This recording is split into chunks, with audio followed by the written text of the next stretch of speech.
And anyway, on that note, I'm going to turn it over to the organization that put this whole thing together because they've been sitting there patiently waiting. Ladies and gentlemen, this is Texas Freedom Force.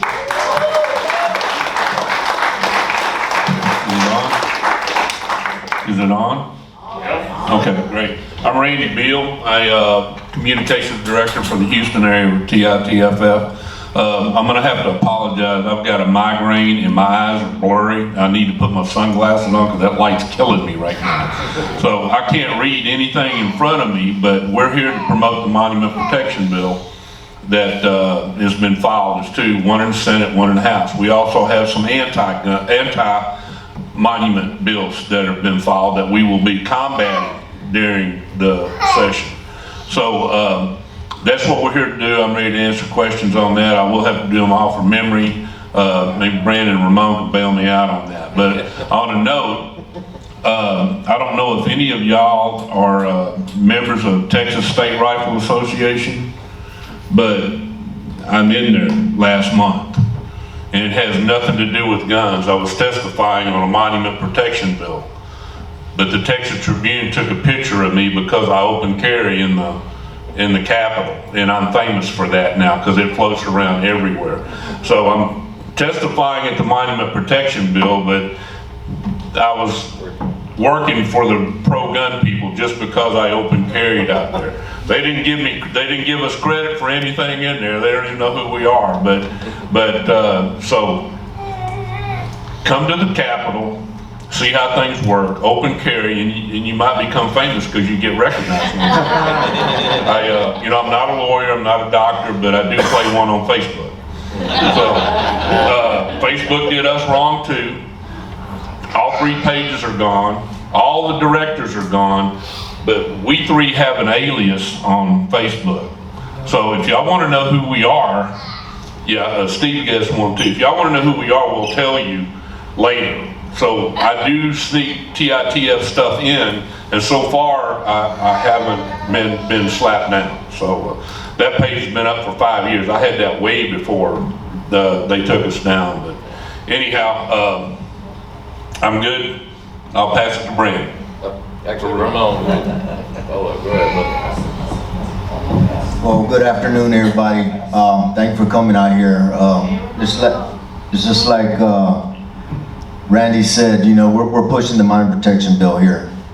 And there's information that we have. If any of y'all haven't heard, yesterday I was contacted by State Representative Slayton, his office.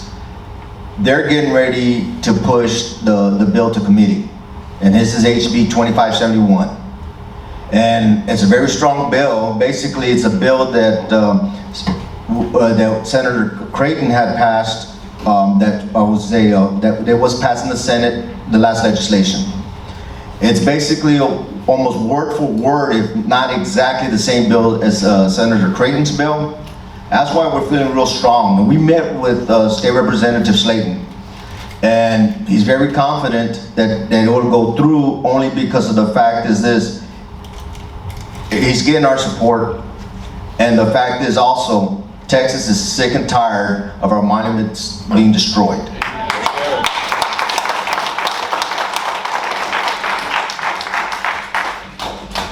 So, by the same token, we reached out to a lot of our members, and just like Open Carry Texas is saying, we need y'all at the Capitol. We need every single one of y'all to testify.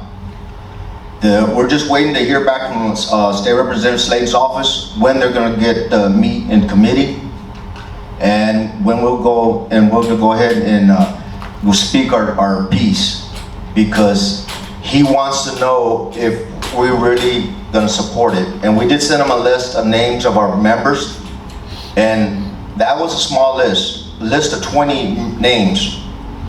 But I know we can bring more than that, because we are all over the state of Texas. We've got members all over. So we need to reach out to every single member that you know that has not reached out to us yet. Because like Randy said, that other, we won't mention that other social media site that kicked us off. We need to reach out to every single member.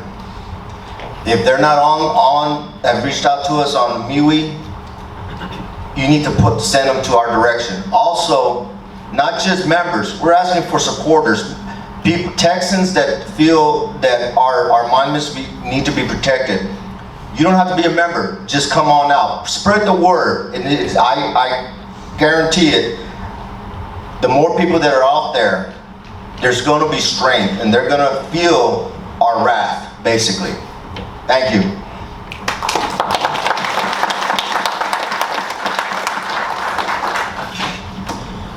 Well, how's it going, guys? I'm gonna start this off before I say my spiel about what we do as an organization.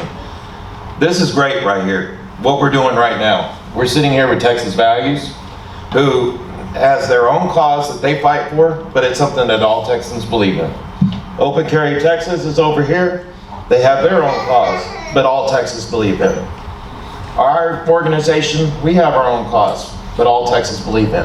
When we start bringing together Texans like this, we start taking our state back.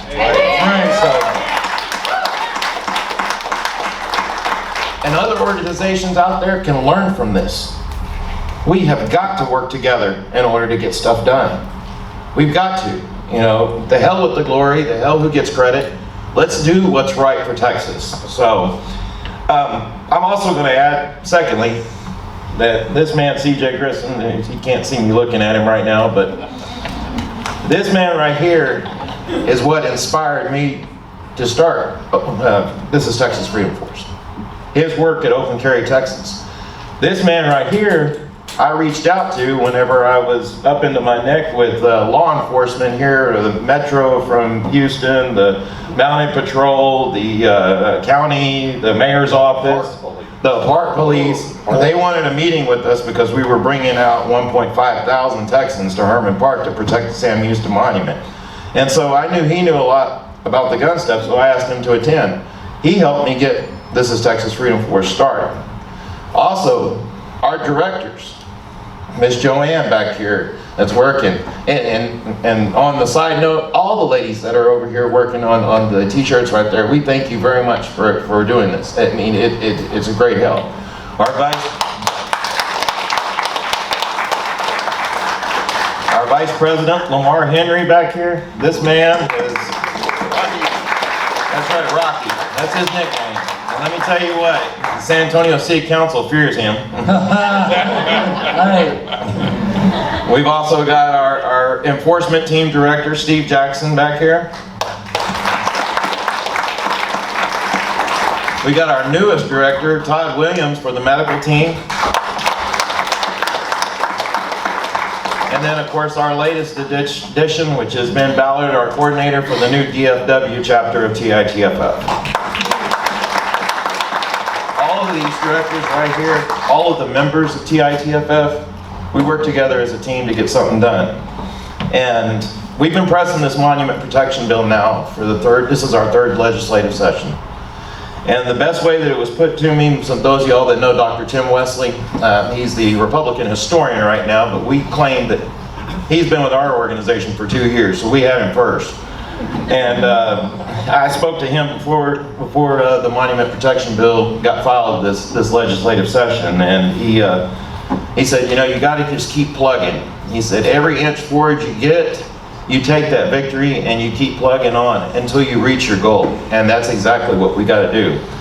Our two bills that are right now that are happening inside of the legislative is, of course, HB 2571, which is authored by House Representative Slayton, and then of course SB 1416, which is Senator Creighton, who has worked with us since 2017 on the Monument Protection Bill. Before the Republican Party put it on their priority list and all this other stuff, this man stood up and he took a beating last legislative session from the Democrats. And he just kept on going after them. And so both of those guys deserve a lot of credit for standing up and doing this. Our bill is basically that we've got these two bills, one in the House, one in the Senate. The one in the House, like Ramon said, is basically the same bill that we had last time that Senator Creighton wrote. We think that there's some kind of negotiating going on behind the scenes that they're just not telling any of us about, which is rare because Senator Creighton happens to be a good friend of ours. Because there's only one sentence missing out of HB 2571 from Senator Creighton's 2019 Monument Protection Bill, it's a little strange, you know, that the same exact wording except for one sentence. And I know that because we've compared them. And then, of course, Senator Creighton has done a great job this year as well with SB 1416. And he has 11 senator co-authors who have signed on with this, which means that the Senate's almost pretty much a done deal. It's going to pass the Senate. The last time in 2019, the only thing that held us up was the House Representatives. And so that's why we are applying all of our pressure onto the House of Representatives right now, because, and I'll tell you guys flat out, in 2019 on the legislative session, they fought in the Senate to try to stop our bill, which was SB 1663, right? And they couldn't stop it in the Senate, so then it moved forward into the House, and there was only a week left that we had, and we were pressing on them hard to have them read that bill. The Democrats knew they were in trouble, so they ran to the Republicans and they told them, they said, if you do not vote, if you drop the bill for the Monument Protection Bill, we won't vote against you on your border bill that's coming up. Republicans fell for it. They took it hook, line, and sinker. And then guess who voted against the border bill? The Democrats. So we remind them every time that we're in their office, and we've been up there quite a bit, and we always bump into Richard up there, and then when he says he does laps, and I believe it because every time we're up there, he's up there. So we've just got to keep putting the pressure on them. And when it comes to these committee hearings, whether it's our bill, whether it's Texas Values bills, whether it's Open Carry Texas bills, we have got to pack those rooms and testify, because it makes a huge, huge difference in whether or not those bills get passed or not. And there's a lot of work that goes into them, so if you can only make it to one of them, you know, pick and choose which one's the most important to you and make it to there. If you can attend all of them, we'd love to have you, because nothing screams success than having a room packed full of people with Texans that want that bill passed, and it speaks volumes. I'll just say this and I'll close, because we need to get to the Q&A part of this. As in 2019, whenever we were pushing our Monument Protection Bill, we had a Republican representative up in Amarillo that was on the fence. He wasn't going to tell us that he would support the bill. He wasn't going to tell us that he was against it, but he's sitting on the fence. So it just so happens that my wife is from Amarillo, and so she needed to go up and go see her family. And I told her, I said, you know, give me a day and let me talk to you. I might go with you. And so I talked to the directors. Directors were okay with it. So we put out a message to everybody up in Amarillo that we're going to hold a town hall right in the middle of the Waffle House, and we're going to tell everybody what he was doing. There was standing room only in the Waffle House that day, and none of them had a clue what was taking place. But when I left that Waffle House that day, they were ticked off. And guess who called us 2 days later to say, I'm supporting your Monument Protection Bill, I'll vote yes on it. And that's the way you've got to get this stuff done.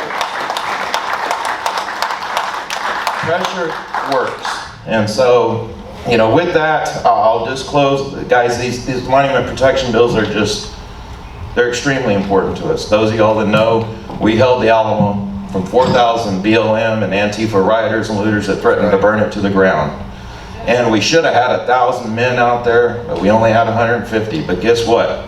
In 1836, there was only about 180, 200 that were there, and they fought against 4,000 to 5,000 Mexican troops, and they won too. So it was history repeating itself. You mentioned the San Jacinto Monument. Our director right here, Randy, as well as Joseph in the crowd. There's 4 of us. Y'all raise your hands. Out there. The same night that we protected the Alamo, the BLM, well, it was either BLM or Antifa here. I'm not for sure. Did y'all confirm which one it was?